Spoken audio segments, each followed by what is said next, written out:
You were taught that wanting too much is greed, and you believed it, putting your ambitions into a box and hiding it in the attic. But there's something strange about that.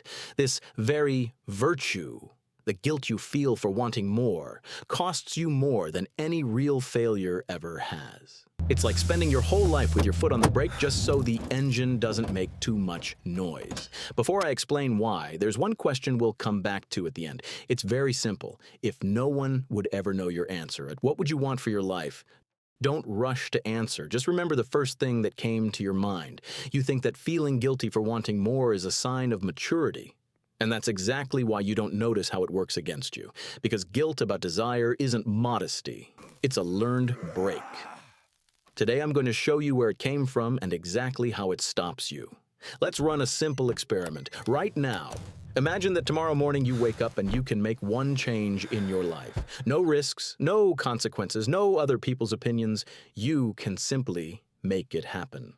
Imagine that for one day the laws of physics and your neighbor's judgment just stop existing. What was the first thing that came to mind? Now notice what happened next. Most likely, within a second or two, a very responsible inner adult showed up in your head. The one who immediately said, "But that's not realistic," or "That's selfish," or the classic line, "That's not for me." This voice sounds so confident, as if it's reading the terms of a user agreement you're required to accept. Read the terms and conditions immediately. You must comply with every rule on this list. Anyway, so stop. You didn't even have time to properly want something, and it already explained why you can't have it. And notice the speed. This isn't a long, thoughtful decision. It's a reflex, faster than you can even become aware of the desire. There's already a list of reasons why the answer is no.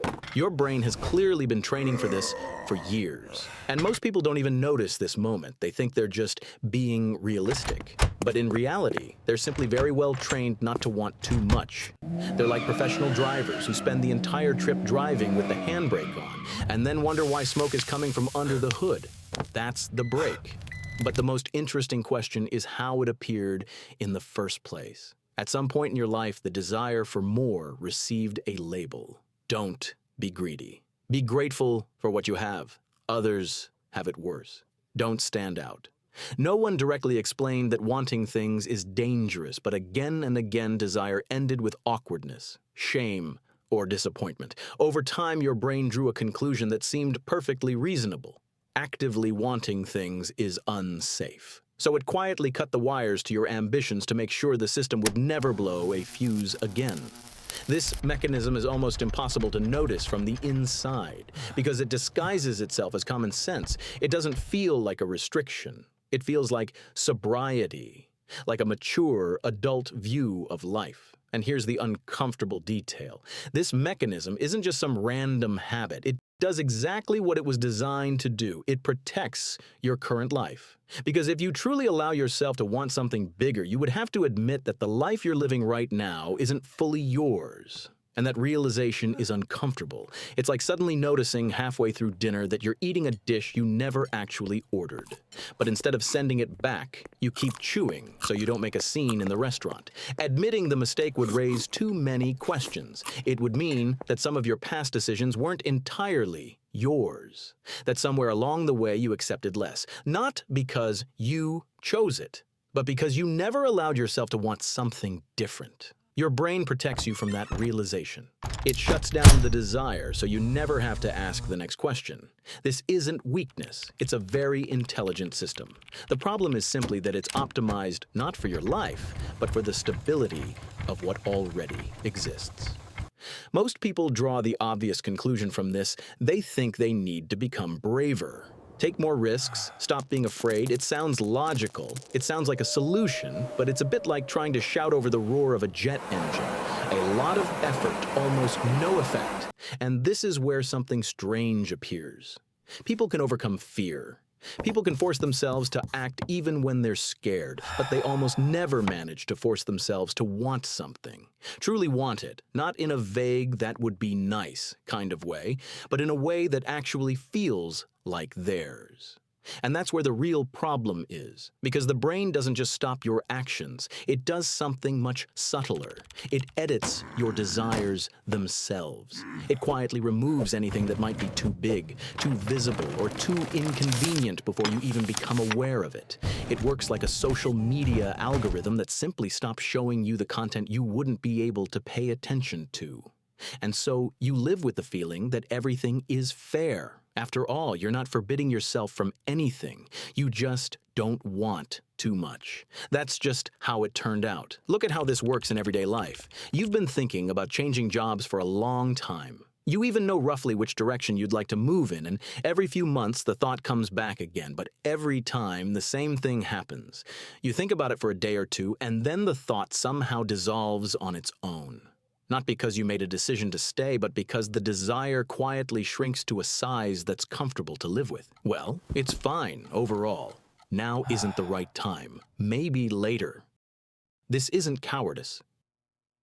It's that mechanism at work. The brain edits the desire before you have a chance to do anything with it. It's similar to turning off notifications in an app so it stops reminding you about tasks you're afraid to approach. In reality, this isn't practicality. It's the break. You simply apply a realism filter to your life so often that the real colors underneath it are no longer visible. First, the big dreams disappear, then the ambitious plans, then the very habit of asking yourself what you actually want. And at some point, you start calling this maturity, because maturity is supposed to be about realism, about appreciating what you have. All of that sounds correct, except for one thing. This isn't maturity. It's adaptation, very intelligent, very careful, and very expensive. You're paying for stability with the most interesting part of your own biography. And now let's return to the question from the beginning. The thing that came to your mind first wasn't a random thought. It's exactly the desire your brain usually edits first, not because it's unrealistic, but because it's too real. And that's exactly why the inner voice appears so quickly. Its job is to bring you back to the safe version of your life. It works like airport security that confiscates anything that looks too sharp or explosive. Most likely, you already knew this answer before you even pressed play. You just keep calling it unrealistic. The real question was never whether it's possible. The real question is whether you will allow yourself to want it. It's like standing in front of a door that has always been open, but convincing yourself that you simply don't like the view outside. Your task right now isn't to run out and change everything. It's simply to sit with that desire without immediately trying to edit it or cover it with logic. Because the truth is this, you cannot build the life you want while you continue choosing the economy package inside your own mind. The exit doesn't start with a heroic leap. It starts when you stop automatically pressing the cancel button on your boldest thoughts. You'd be surprised how much energy becomes available when you stop fighting your own desires. If you feel that your inner brake has been steering your life for too long, subscribe. Here we learn to notice these mechanisms before they have time to take control.